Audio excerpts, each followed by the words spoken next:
Bienvenue sur votre chaîne préférée, Akhbar el-Bled de Hassan Atlemsan, toujours en Kabylie, avec cette actualité algérienne qui continue de soulever de nombreuses interrogations, alors que le pouvoir réel, concentré entre les mains de l'institution militaire, une institution qui multiplie les initiatives politiques et législatives à forte portée symbolique, dans un contexte régional et international de plus en plus sensible.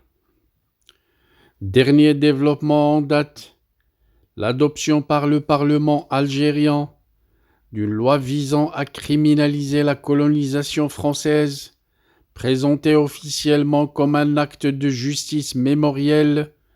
Cette décision est perçue par plusieurs observateurs comme une nouvelle tentative du pouvoir de fixer un récit unique de l'histoire, tout en écartant toute lecture alternative ou contradictoire. Cette initiative n'a pas tardé à provoquer des réactions à l'étranger.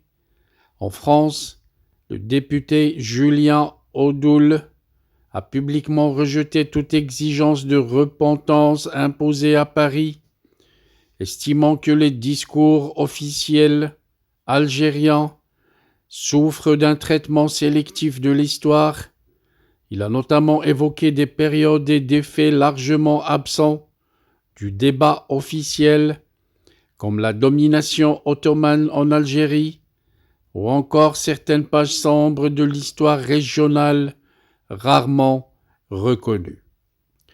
Mais surtout, cette prise de position a remis sur le devant de la scène un sujet que le pouvoir algérien cherche systématiquement à marginaliser, la question kabyle. L'annonce récente à Paris d'une proclamation d'indépendance par des représentants du mouvement kabyle en exil a mis en lumière une réalité politique que les autorités d'Alger continuent de nier, l'existence de revendications identitaires et politiques profondes portées par une partie de la population. Pour de nombreux analystes, la réaction des militaires algériens, souvent désignés comme les véritables détenteurs du pouvoir en Algérie, illustre une constante: le refus de tout pluralisme historique, culturel ou politique. Toute remise en cause du récit officiel est assimilée à une menace et toute revendication pacifique à une entreprise de déstabilisation. Cette logique ne se limite pas aux frontières algériennes. Ces dernières semaines, plusieurs épisodes ont montré comment le pouvoir militaire instrumentalise également le sport et les relations régionales. Des polémiques autour des compétitions internationales et de déplacements des supporters ont ravivé les tensions avec le Maroc, malgré les appels répétés de Rabat à la retenue et au dialogue entre peuples voisins.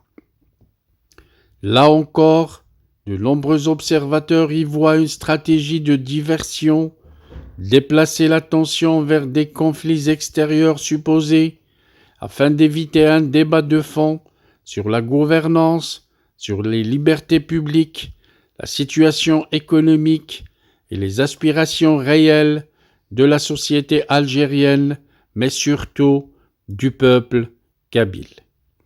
Le contraste est d'autant plus frappant que sur la scène internationale, la question kabyle commence à s'imposer progressivement dans les débats, indépendamment des clivages politiques. La persistance du déni officiel, combinée à la criminalisation de toute voix dissidente, renforce l'impression d'un système qui gouverne davantage par la contrainte que par l'adhésion. En définitive, au-delà des lois mémorielles et des discours officiels, une question s'impose avec force.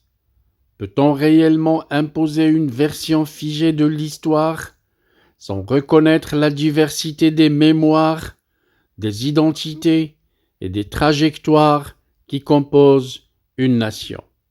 Car l'histoire ne se décrète pas par voie parlementaire et la stabilité ne se construit pas par la négation des réalités sociales et politiques. C'est sur ce constat que se referme cette analyse que je viens de vous faire sur Akhbar al-Blad. Our hearts beat to the city streets. We began to feel the fire. We rise like tall buildings as the chemicals, they take us higher. The night's young and it's just begun as she puts her hand in mine. We wanna chase the night.